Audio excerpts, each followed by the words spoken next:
தாவேகா தலைவர் விஜய் பிரச்சாரம் செய்யும் இடம் கொடுப்பதற்கு 5 நிபந்தனைகளை இந்து சமய அறநிலையத்துறை விதித்துள்ளது.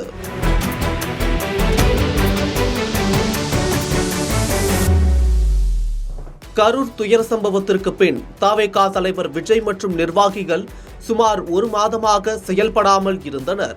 இதையடுத்து தாவேகா சிறப்பு பொதுக்குழு கூட்டம் நடைபெற்ற சூழலில் திடீரென செங்கோட்டையன், பிரபல பேச்சாளர் நாஞ்சில் சம்பத் கட்சியில் இணைந்தனர்.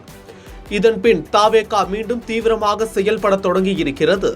ஏற்கனவே காஞ்சிபுரத்தில் விஜயின் உள்ளரங்கு மக்கள் சந்திப்பு கூட்டத்தை தாவேகா நடத்தியது.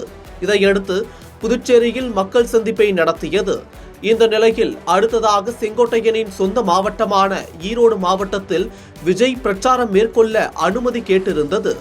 பெருந்துறை அடுத்து விஜயமங்கலம் டோல்கேட் அருகே சரளையில் தாவேகா தலைவர் விஜய் வரும் 18ஆம் தேதி பிரச்சாரம் செய்யும் இடத்தை வழங்கியுள்ள இந்து சமய அறநிலையத்துறை 5 நிபந்தனைகளை விதித்துள்ளது. இதில் கூட்டத்திற்கு வரக்கூடியவர்களுக்கு குடிநீர் மற்றும் உணவு அளிக்க வேண்டும், சொந்த செலவில் பாதுகாப்பு ஏற்பாடு செய்து கொள்ள வேண்டும், ஒலிபெருக்கி மேடை அமைக்க மற்றும் பயன்படுத்த காவல்துறை அனுமதி பெற வேண்டும், நிகழ்ச்சி நிறைவடைந்த பிறகு இடத்தை சுத்தம் செய்ய வேண்டும், இடத்திற்கு உரிமை கொண்டாடக்கூடாது மற்றும் இடம் எப்படி கொடுக்கப்பட்டதோ அதே நிலையில் இடத்தை இந்து சமய அறநிலைத்துறையினரிடம் மீண்டும் வழங்க வேண்டும் போன்ற நிபந்தனைகள் விதிக்கப்பட்டுள்ளன.